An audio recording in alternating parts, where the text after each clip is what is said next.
My boyfriend flew me across the world to spend the holidays together, lavish dates, expensive gifts, the whole fairy tale.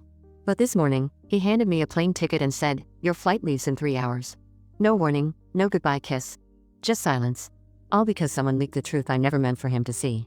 And now I'm flying home alone, like I was never anything more than a mistake. I'm Amy, and I'm 23. Honestly, I thought I had this whole thing figured out. Hayden and I have been together for 3 years, and he just flew me out here for the holidays because we've been doing this long-distance thing since he graduated. Let me tell you something, long distance is not for the weak. Everyone acts like it's so romantic, but it's actually exhausting having to constantly prove you're still into someone you barely see. Like, am I supposed to sit around waiting for his calls every night when I have my own life happening back home? But whatever. He's been really sweet about the whole thing, paid for my ticket, planned all these cute dates, took me shopping yesterday at some fancy mall. He's trying so hard, and part of me feels bad, but also like this is what boyfriends are supposed to do, right? The thing is, being here with him feels different now. Not bad, different. Like we're playing house or something. He keeps talking about our future and making all these plans, but honestly, I don't know if I want the same things anymore. Back home, I've been figuring myself out, meeting new people, having experiences. Yeah, some of those experiences maybe weren't exactly girlfriend appropriate, but that's not really the point. The point is, I'm young and I'm not ready to have my whole life mapped out by some guy I met in college, even if he is sweet, and even if he does love me. Sometimes love isn't enough, you know? Like, when he talks about me moving here after I graduate or us getting married someday, my stomach gets all tight, not because I don't care about him, but because I feel trapped. Then I feel guilty for feeling trapped, which makes everything worse. So I've been putting on this happy girlfriend act all week, smiling and laughing at his jokes and pretending like everything is perfect. Because what else am I supposed to do? Tell him I've been thinking about other guys? Tell him that being back home without him made me realize how much I like my independence? Tell him that sometimes when we video chat, I'm thinking about what I'm missing out on instead of focusing on what he's saying? That would destroy him. And for what? So I smile and nod and let him plan our future while I figure out what I actually want. The problem is, I think I already know what I want, and it's not this suffocating relationship where every decision has to be made together. But breaking up with someone who loves you and treats you well just because you want to be selfish feels impossible, especially when he's spending all this money on me and being so thoughtful about everything. Like, how do you tell someone their love feels like a cage? How do you explain that their devotion makes you want to run? You don't. You just keep pretending and hope something changes or someone makes the decision for you. Which is probably why I wasn't more careful about covering my tracks back home. Maybe part of me wanted to get caught. Maybe part of me needed an excuse to be the bad guy so I wouldn't have to be the one breaking his heart for no good reason. Because wanting freedom isn't a good enough reason to hurt someone who's never done anything wrong except love you too much. But sitting here, watching him sleep all peaceful and trusting, I know something's about to change. I can feel it in my bones, the way my phone keeps buzzing with messages from numbers I don't recognize, the way my stomach keeps dropping every time I think about what those messages might contain. So this morning started normal enough until my phone started going crazy with messages from some random number. At first, I thought it was spam, but then I saw the screenshots, and my heart literally stopped. Pictures of text conversations I definitely remember having.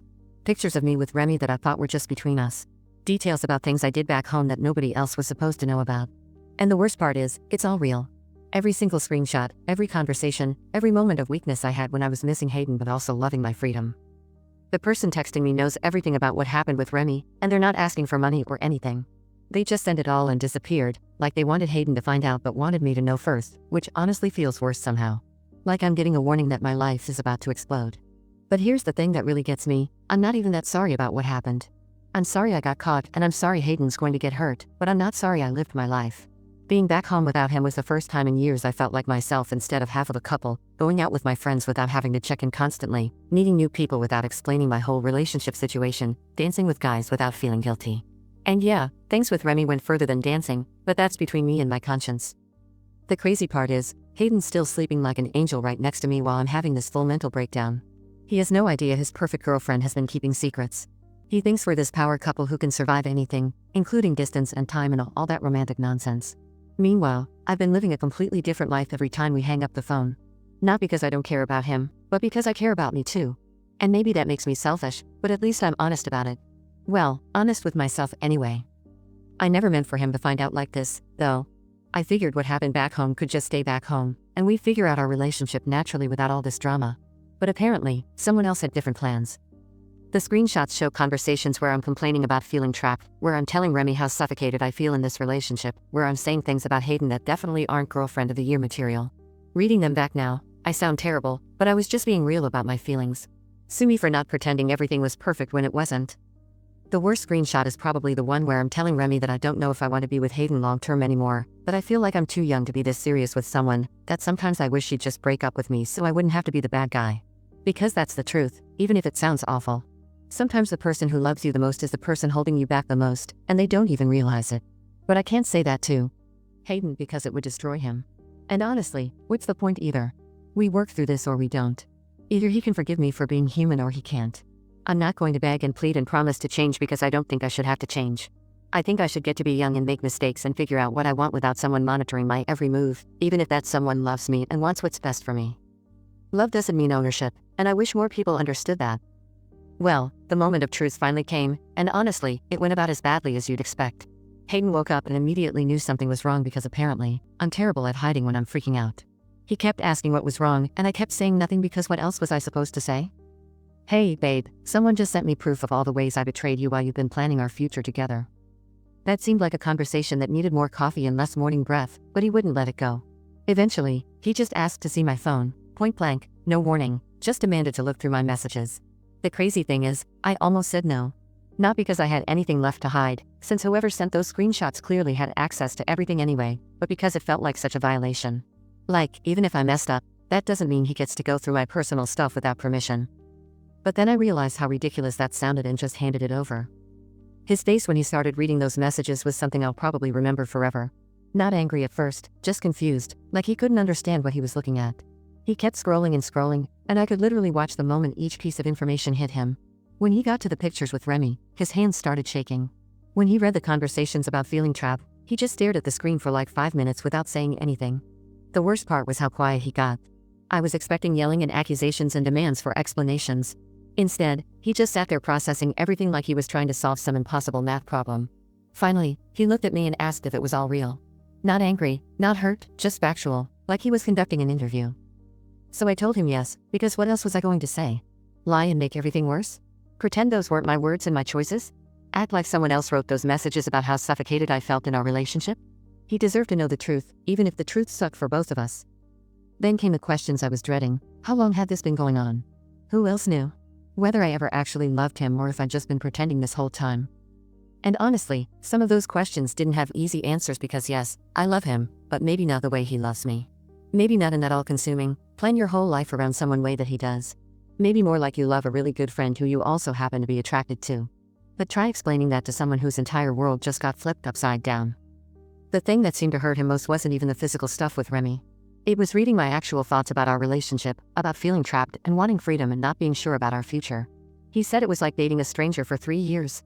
Like everything he thought he knew about me and about us was just some elaborate performance I'd been putting on, which honestly isn't totally wrong but also isn't totally fair. I wasn't performing. I was just trying to be the girlfriend he wanted instead of the person I actually am. And maybe that was my mistake, but it came from a good place.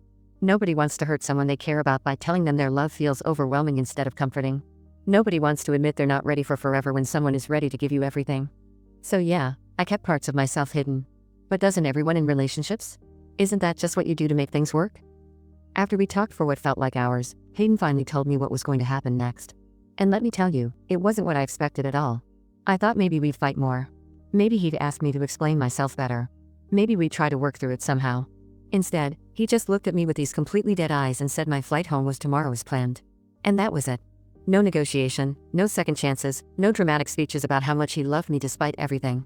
Just pack your stuff and go home like I was some random girl he'd hooked up with instead of his girlfriend of 3 years. The weird part is, I actually felt offended by how calm he was being. Like, excuse me, shouldn't you be more upset that the person you've been planning a future with just had their entire secret life exposed? Shouldn't there be more emotion here? More fighting for what we had? More trying to figure out if this was fixable? But no. He was just done. Completely and totally done in a way that felt almost insulting. Because even though I'd been feeling trapped and wanting more freedom, I never actually wanted us to be over. I just wanted things to be different, less intense, less serious, less like we were already married when we're both still figuring ourselves out. But apparently, there's no middle ground in Hayden's world. Either you're all in or you're out. And my behavior had clearly put me in the out category. He started making arrangements immediately, changed my flight to earlier in the day, called a car to take me to the airport, even packed my stuff for me like he couldn't wait to erase any evidence I'd ever been there. And the whole time he was doing this, I kept waiting for him to break down or get angry or something, some sign that this was killing him as much as it was confusing me. But nothing. Just this robotic efficiency, like he was handling a business transaction instead of ending our relationship. The worst part was how he talked to me for the rest of the day, polite but distant, like I was a house guest who'd overstayed their welcome. Offering me food and asking if I needed anything but not making eye contact, not touching me accidentally when we passed in the hallway, not even seeming sad, just inconvenienced, like I'd broken something expensive, and now he had to deal with the mess. I tried to bring up the fact that we should probably talk more about what this all meant, whether this was really it for us or if we might work things out later when everything wasn't so fresh and overwhelming.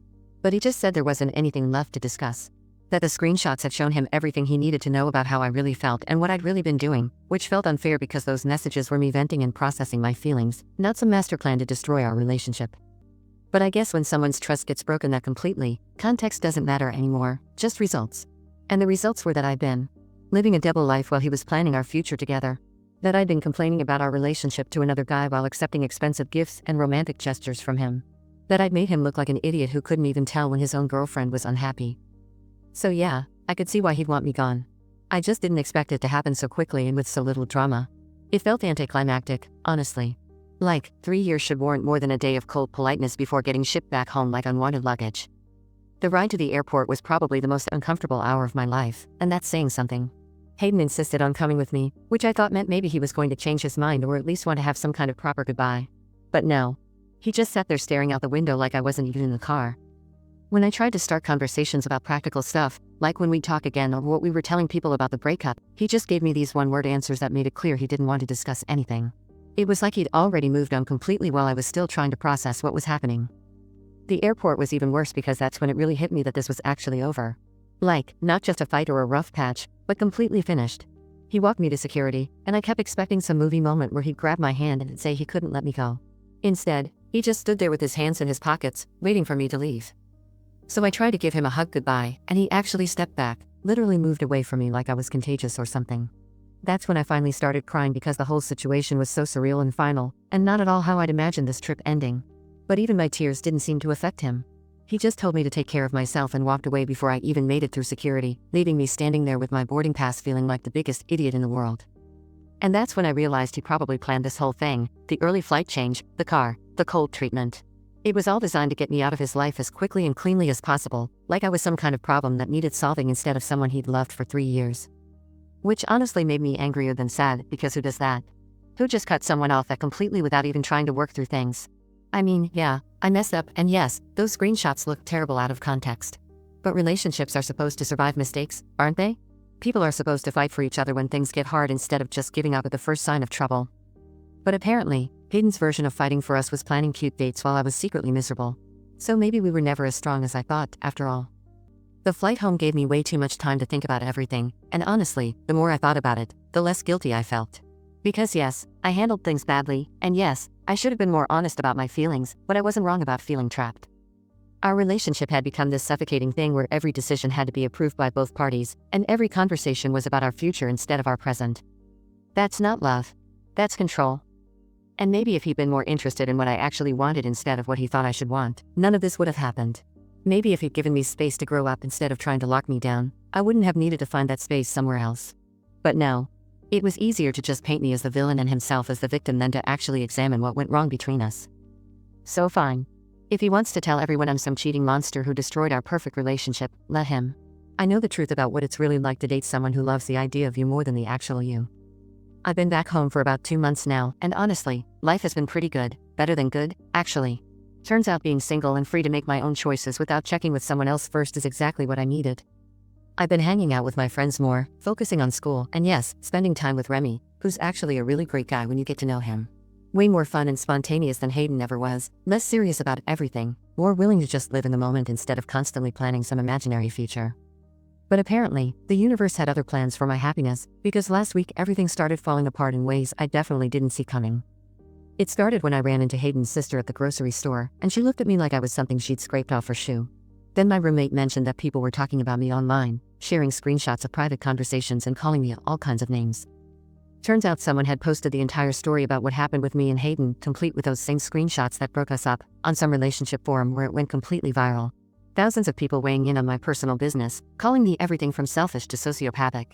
Strangers analyzing my private thoughts and deciding I'm some kind of monster for being honest about my feelings. The comments were brutal. People saying I deserve to be alone forever, that Hayden was lucky to escape someone like me, that I was everything wrong with my generation. Some even found my social media accounts and started messaging me directly with their opinions about my life choices, which is insane because these people don't even know me. They're judging an entire person based on some screenshots taken out of context during the worst moment of a relationship. But the really messed up part is how it's affecting my actual life now. Guys I try to date somehow find out about the story and ghost me immediately. Friends are acting weird around me like I might betray them too. Even my family is giving me these disappointed looks like I'm some kind of embarrassment. My mom actually asked me if the things people were saying online were true. And when I tried to explain my side, she just said, maybe I should think about why so many people had the same reaction, which felt like such a betrayal because shouldn't your own mother be on your side regardless? But the absolute worst part is what happened with Remy. Turns out he's been getting harassed online too for being the guy I cheated with. And instead of standing by me or defending what we had, he completely threw me under the bus.